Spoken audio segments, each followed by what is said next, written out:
শুনুন বন্ধুরা আমার, আহলে হাদিস শব্দ নাকি কোন জায়গায় নেই, এটা নাকি ইংরেজদের কাছ থেকে আমরা ভাড়া করে নিয়ে এসেছি। শুনুন, বাবু মা জাআ ফি আহলিশ শাম, এই অধ্যায় তিরমিজি শরীফ বাবুল ইমারাহ এর 319 নম্বর পৃষ্ঠায়, মুসলিম জেলদে সানি 143 নম্বর পৃষ্ঠায় একটি হাদিস রয়েছে। ইজা আফসাদা আহলিশ শাম, আহলে শাম থেকে যখন ফাসাদ শুরু হবে, ফালা খায়রা ফিকুম, তারপরে আর কোনো কল্যাণ আসবে না।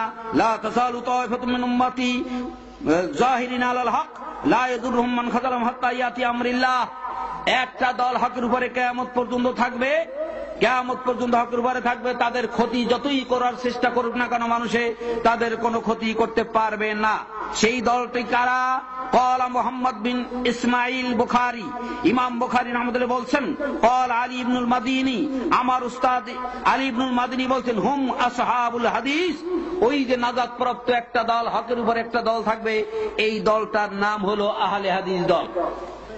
হে মুসলিম জাতি, নবী শরীফ 143 নম্বর পৃষ্ঠা জেলদে সানি, ইমাম আহমদ বিন হাম্বল বলছেন এবং ইমাম নববী বলছেন, ক্বালা আহমদ বিন হাম্বল, ইন লাম ইয়াকুনু আহলিল হাদিস ফালা আদরি মানহুম।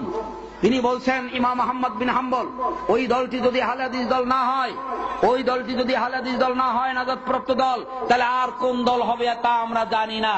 আমি জিজ্ঞেস করি, আহলে হাদিসের নাম কি হাদিসে আছে না নাই? কি আছে না নাই? এই জন্য আহলে হাদিসের কথা শুনলে রেগে যায় অনেকেই রেগে যায়, সহ্য হয় না। যদি কোথায় গেছেন, আটরশি, তাতে রাগ হবে না, দেওয়ানবাগি, তাতে রাগ হবে না, তারপরে কি বলে রাজারবাগি, তাতে রাগ হবে না। কোথায় গেছে? আহলে হাদিসের, ভাই আহলে হাদিসে সবাই গেছে, ঈমান নষ্ট হয়ে গেছে, রেগে যায়। কথা ঠিক কি না বন্ধুরা আমার? রেগে গেলেন, কোথায় যাবেন রেগে? কোথায়? বাড়ি পর্যন্ত তো। এরপরে আপনার কবরে একদিন শায়িত হতে হবে না? হবে না? কবরে শয়ন করতে হবে কিনা?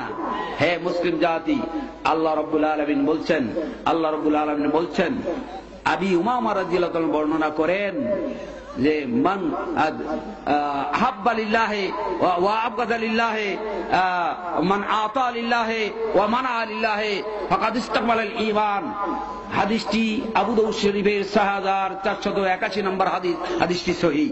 আল্লাহ নবী মুহাম্মদ রাসূলুল্লাহ সাল্লাল্লাহু আলাইহি ওয়াসাল্লাম বলছেন, আল্লাহর উদ্দেশ্যে কাউকে ভালোবাসা, আল্লাহর উদ্দেশ্যে কারোর সাথে শত্রুতা পোষণ করা, আল্লাহর উদ্দেশ্যে দান করা আর আল্লাহর উদ্দেশ্যে দান না করা, এইটা যদি কারো মধ্যে পরিলক্ষিত হয়, তাহলে সেই ব্যক্তির ঈমান পরিপক্ক হয়েছে বুঝতে পারবে। হে মুসলিম জাতি, ভালো কাজ, ভালো কথা, এটা কারো কাছে অকল্যাণের জন্য নয়, এবং ভালো জিনিস কারোর জন্য অকল্যাণ বয়ে আনে না, ভালো জিনিস সবসময়ের জন্য কল্যাণই বয়ে আনে। কথা ঠিক কিনা?